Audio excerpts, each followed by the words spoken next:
Les réformes politiques, qu'est-ce qu'il faut retenir aujourd'hui? Non, vous savez, au niveau de l'ANC, au niveau des instances du parti, au niveau du groupe parlementaire à l'Assemblée nationale, c'est un débat que nous n'avons jamais arrêté de faire, puisqu'il s'agit de deux problèmes dont on a débattu aujourd'hui, les réformes institutionnelles et constitutionnelles et également la problématique de la décentralisation et des élections locales. À la rentrée politique début janvier de cette année, nous avons dit que c'est ces deux problèmes-là qui étaient sur le chantier de notre parti politique. Et donc, c'est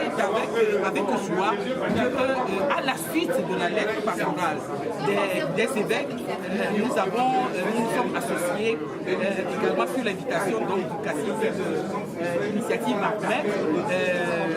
au débat qui a été initié aujourd'hui et qui porte sur les deux problématiques-là, c'est-à-dire les réformes institutionnelles et constitutionnelles et également la décentralisation et les élections locales. Ce que nous avons retenu, c'est que ces deux sujets qui passionnent les Togolais et ce que nous avons retenu également, c'est que les Togolais souhaiteraient que ces deux problèmes-là soient réglés de manière consensuelle, que cela soit effectif, surtout en ce qui concerne la décentralisation, puisque aujourd'hui il est reconnu que le gouvernement est en train de faire cavalier seul et impose donc à toute la classe politique, à tous les Togolais, sa manière de voir la décentralisation qui assurément par rapport déjà aux deux tests qui ont été envoyés à l'Assemblée nationale, notamment le projet de loi pour la création de préfecture qui a été voté par la majorité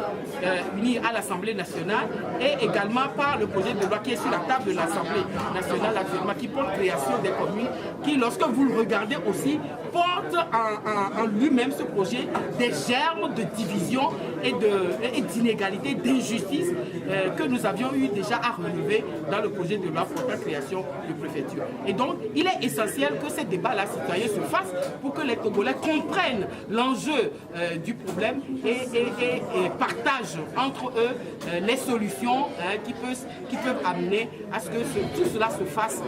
au grand bonheur de tout le peuple togolais, sans distinction aucune, ni de race, ni de religion, comme le prône notre Constitution. Oui, maintenant, qu'est-ce qui doit être fait au niveau de l'opposition comme au niveau du parti au pouvoir? C'est le parti au pouvoir, notamment le gouvernement, qui a pris l'initiative de faire cavalier seul, alors que dans l'APG, que les recommandations de la CVGR ont prôné la concertation en ce qui concerne surtout le découpage électoral, la décentralisation et autres. Donc, ce qui revient aujourd'hui, c'est que le gouvernement revienne sur sa position actuelle et qu'il puisse associer à l'œuvre de la décentralisation surtout les partis politiques et la société civile également, parce qu'il s'agit de la gestion de nos collectivités territoriales à la base. Et je crois que ce problème-là intéresse. C'est vrai, le gouvernement qui a l'exécutif qui détermine les élections de ce programme, mais également le peuple togolais à qui ces propositions-là sont faites et qui doit pouvoir dire au gouvernement quelle est sa volonté,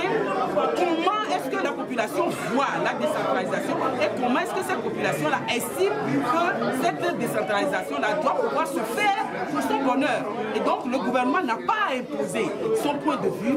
encore que ce point de vue-là, vous avez vu dans la salle, la majorité n'était pas d'accord, les tendances, les questions et les réponses qui ont été données étaient pour qu'on puisse faire ce débat-là et la procédure qui s'ensuivra de manière consensuelle, de manière très concertée, pour que chacun y trouve son compte.